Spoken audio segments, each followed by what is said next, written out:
This is All Peacemakers Needed video series, where two everyday people discuss the need for peacemakers.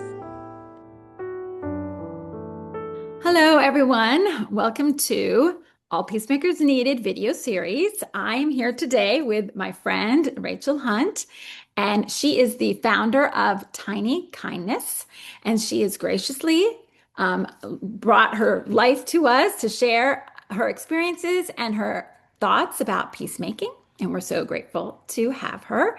So, the first question, Rachel, we have is just tell us a little bit about yourself. First, thank you for having me. I really admire and appreciate this new endeavor, so I'm very happy to participate in these conversations. As I was trying to think about what I wanted to share, I feel like many people, I have a lot of roles where all at the same time, where I'm a sister, I'm a daughter, I'm a friend, I'm a mom. And I've also kind of lived different lives, which I think is normal too. That at one time I was a librarian, another time I was a philosophy professor. I'm always a writer of some sort, including a poet. So I have published work for that. Also did like tied to theology and philosophy of religion. And then now I work on a college campus and raise my children and I spend a lot of time on a passion project that Nell mentioned called Tiny Kindness. So I think that's a lot of what we'll be talking about today. Yes. Yeah, you have quite a full life and lots of creativity in your life. And I think that's wonderful. We're actually kind of new friends, but I'm very grateful that brought richness to my life. Thank you. So tell us a little bit about kindness and why it is important to you. So I will answer more generally too, but like just the background for that. Um, Another background piece about me is I've lived a lot of places. So I've lived in 10 different US states and I've lived in three different countries. And one of those countries was China. I was there for 4 years, including pandemic years. But right after I made the cross-world move, 9 days later, I found out my brother had passed away. And so it was a year after this, on the anniversary of his burial, that I had like once again come back to the country, had jet lag. Like my body very much was keeping the score of the grief and the trauma about the anniversaries. So I literally was just trying to find a way to survive my own grief. And I'd had an idea for a project involving sharing stories of small kindness as a way to consciously look for them and invite other people to look for them and to sort of remember that there actually are small good things happening all the time to kind of counterbalance where the big pieces we usually see in news media that I think are actually important to be aware of because they're generally real too. But just to remember, like maybe we're seeing a lot of bad news, but there actually are pieces of good news that are happening everywhere all of the time and that we could bring focus to them for ourselves and for others, and that maybe that would help. So it was sort of an act to literally consciously look for goodness, kindness, um, as a way to help me in what felt like a really dark period. So I did kind of do a call where I literally just asked my question, like, what is a small, significant kindness you've received? And then I described tiny kindnesses. I was literally just inventing it on the spot, but I described them as the type of kindness where the person who does act maybe never thinks about it again, but the person who received it remembers forever.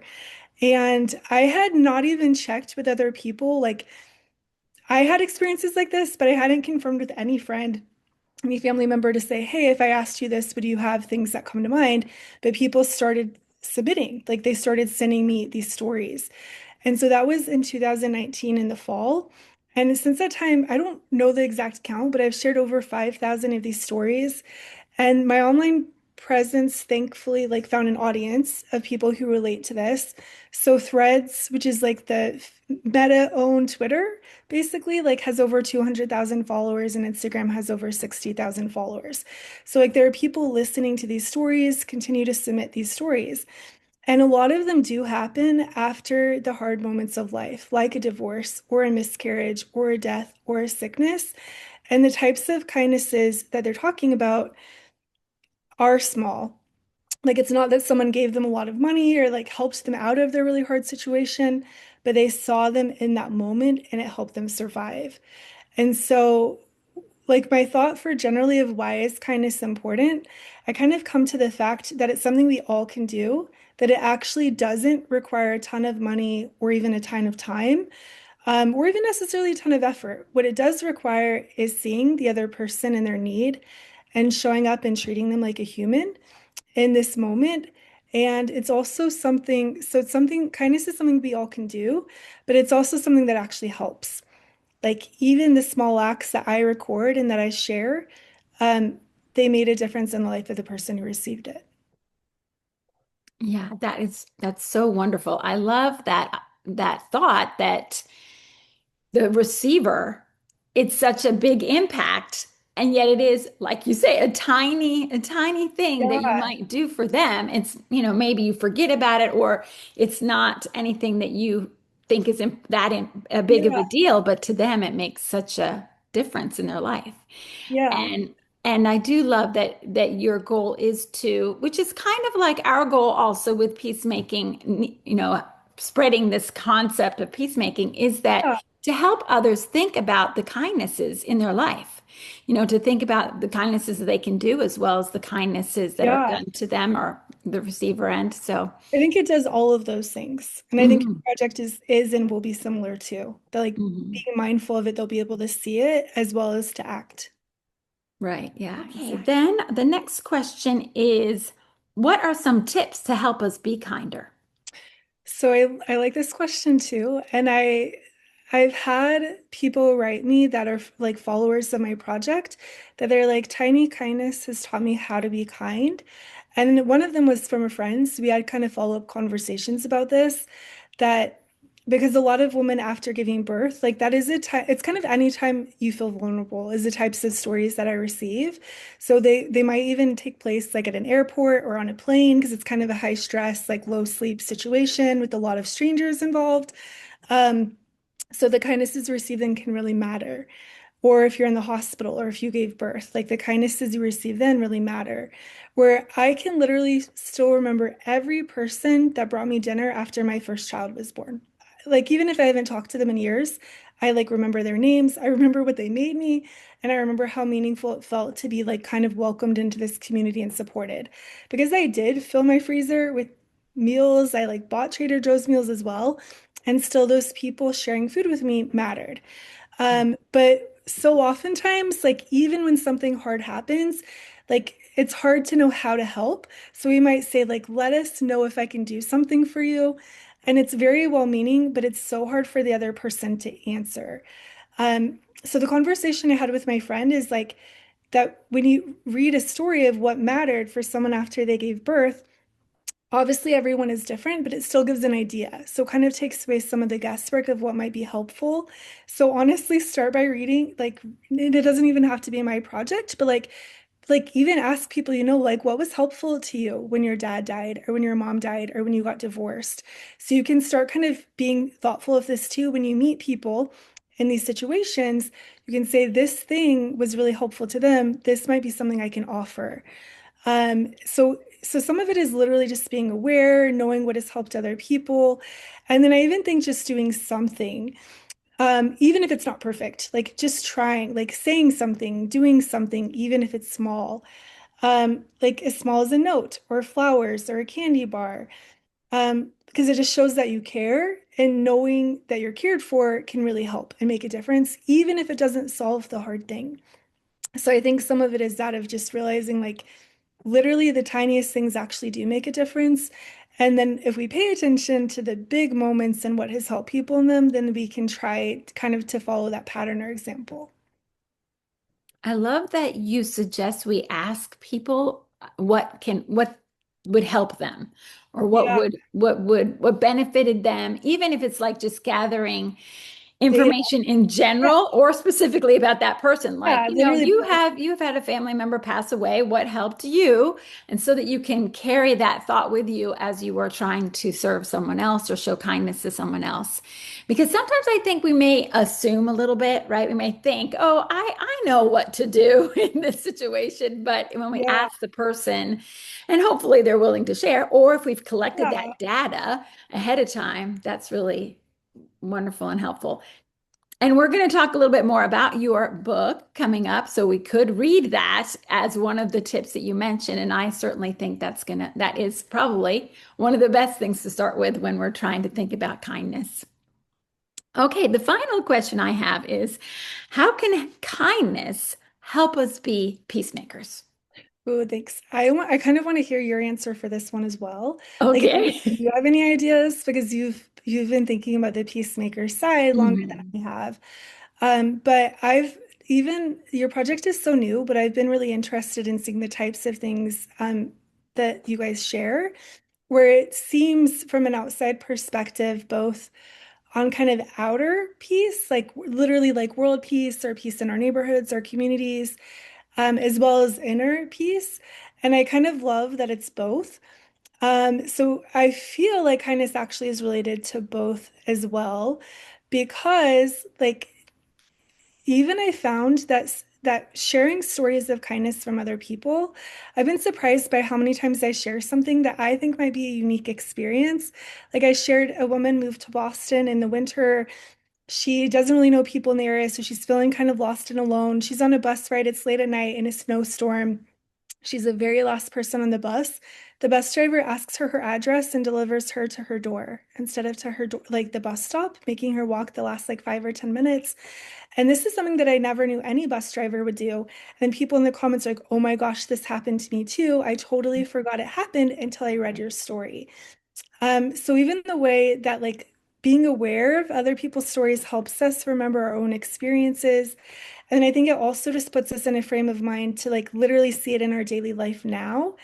And then I think that it helps like kindness to others is definitely going to add more peace because there's more like positivity I feel mixed about because I don't think positivity by itself is a virtue, or if it's like the good vibes only type of thing where you're not allowed to acknowledge hard things happen. Mhm. Like that to me is not actually useful, but I feel like the kindness that helps people feel seen actually does create a more peaceful community where people feel supported and can care for each other in those hard moments.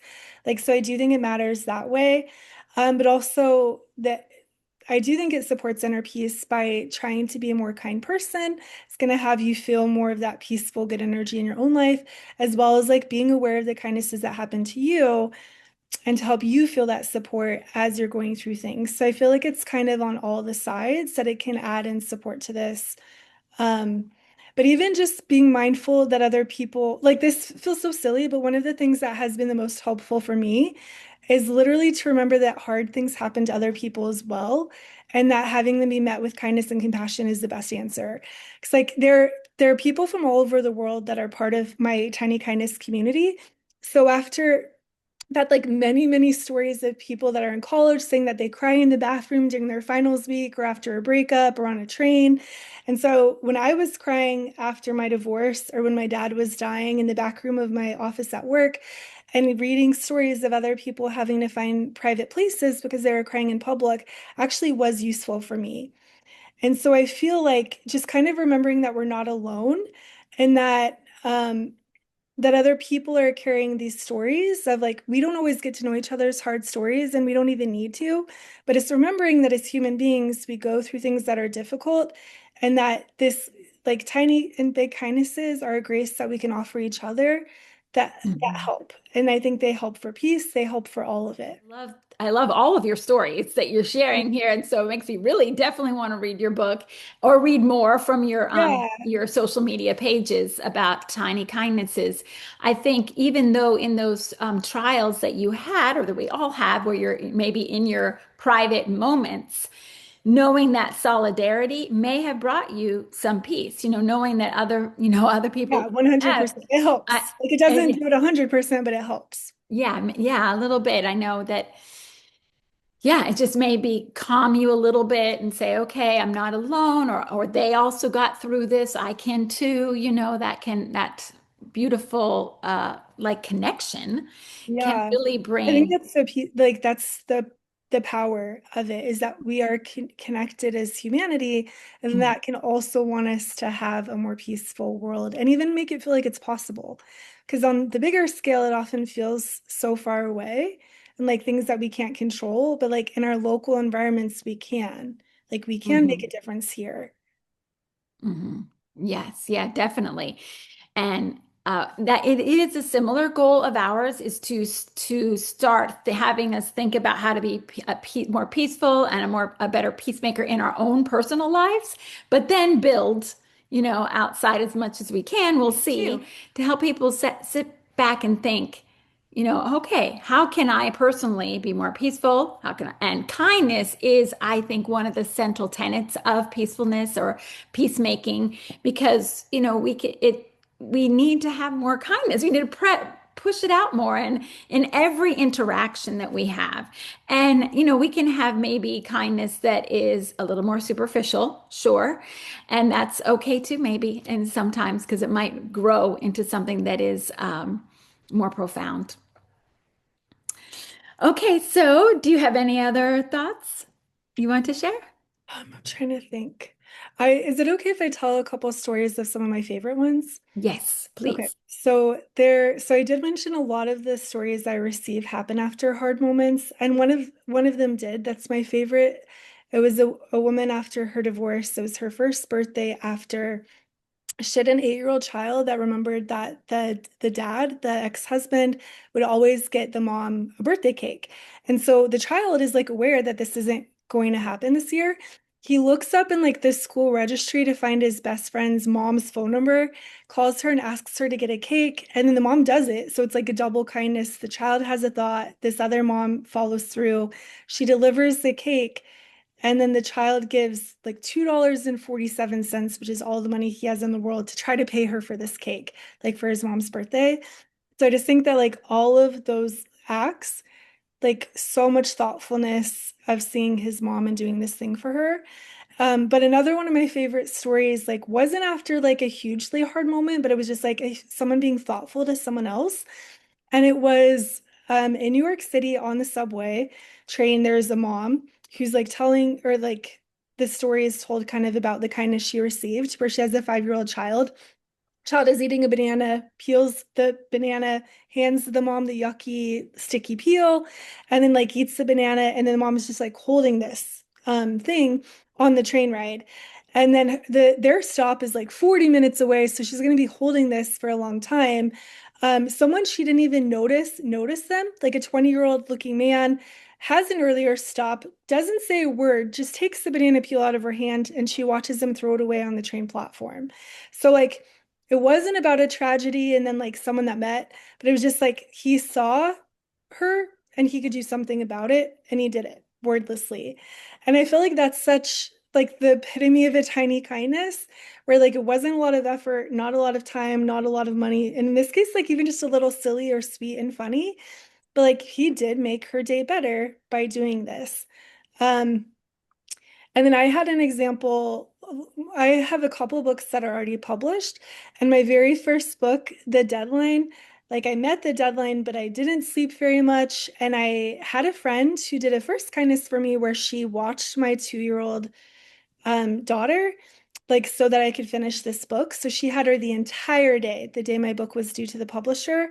But then when she brought her back that evening, like she kept her the full day, kept her basically till bedtime. She delivered me like a pot of lentil curry that she'd homemade and like her bread, like her homemade bread, which was always so good. Um, and I remember like sitting in my upstairs office, like literally like not even like slicing it, just like eating chunks of bread straight from the whole loaf because I hadn't eaten that day. Like I was Mhm. just trying to get my thing done. Um, so the sustenance from it really helped support me finishing my deadline as well as her watching my toddler that day so I could like finish and focus. But when I talked to her about it years later, she's like, that wasn't a big deal to her because she did things like that all the time where she's like, oh, I was already making it so I just made more, or like, or I was doing it so I just thought maybe it could help you, and like that. um and it was literally just who she is, where she was doing things like that all the time. So it wasn't in her head like, I'm going to do this super special thing that's going to make like, but it did make my life easier and it made me feel really loved and it did make a huge difference. And so I feel like these are the types of things. And even like, we don't always get to know what we do that is the most meaningful for people. And for my own project, I don't have people say, like, not from the perspective of my friend of like, I made someone soup and bread and I gave it to them on a hard day and look at me and pat me on the back. But it's always from the person who received it that can say, like, yeah, someone did this for me and this is what mattered. Because we don't get to know for sure. But there are ripples out there and they spread. Like, I'm confident of this, like from the thousands of stories I've shared. So I guess those are some of my last like general tiny kindness notes of sharing some examples of what the stories themselves look like. But then you have mentioned a book that I have. The publishing Yeah. world is very slow, so I've signed my contract. I got my first whole manuscript drafted Mhm. in October of 2024 or 25, sorry, 2025. And it still will not be published. Like at first the goal was 2027, but they just wrote me that it's going to be like probably around Christmas time of 2028. So it is Okay. so long away. But I will love all of the support when that time comes. But for Yes. now, like just following the project, if you're on Instagram or Facebook or Threads, it's Tiny Kindnesses plural. Is a way that you can support and follow along. And I always love people to submit stories because I want to keep being able to share them and sustain the Thank project. you. I love the ripple effect that you mentioned. I love that all the stories that you share, also because someone did it, it made their life easier. Yeah, Someone's life a little bit I think easier. that's the pattern pretty much every Hmm. time. Where and Every it time. and it usually isn't the big way. Like Hmm. it can't make a divorce not happen. It can't bring someone back Right, to life. right, It can't right. undo, but it still helps. Still does something. Hmm. I mean, I just visioned if everyone in the world was throwing away everyone's banana peels. Oh my gosh. I mean, It would what be would amazing. this world be like? It would be so If you're different. paying that close attention to see like how can I help someone on this subway train? Like I think it is even just a mindset and even like so for your project as well, like very much aligned of having a mindset of peace. So Mhm. then like I saw one of the examples you guys shared about in a conversation if someone is gossiping or saying something mean, it's like what can you do to promote peace? And then there were a couple phrases, and I've been thinking about them a lot, where it's like you could say, "Oh, I want to ask that person directly," or you can share something positive about that person, or there's just so many different ways. So that's like peacemaking in a conversation. But yeah, just like there are thousands and millions of ways to show kindness, there are probably thousands and millions of ways to add peace. Mhm. Yeah. Well, thank you so much. We'll add your social media Sounds great. to our the end of this video on the Thank we're you. putting it on YouTube, but also it will also be showing up on our website. Sounds great. So hopefully we can attract people to that as well because it definitely goes hand in hand. Yeah, thank you so much. Thank you so much, Rachel, for having us. Again, I'm Nell Rose Hill, and this is All Peacemakers Needed video series. We're so glad you joined us today, and I hope you learned a lot about being kind and finding ways to see kindness in your life and to act upon it. And again, all peacemakers are needed, so please join our efforts as well. Thank you.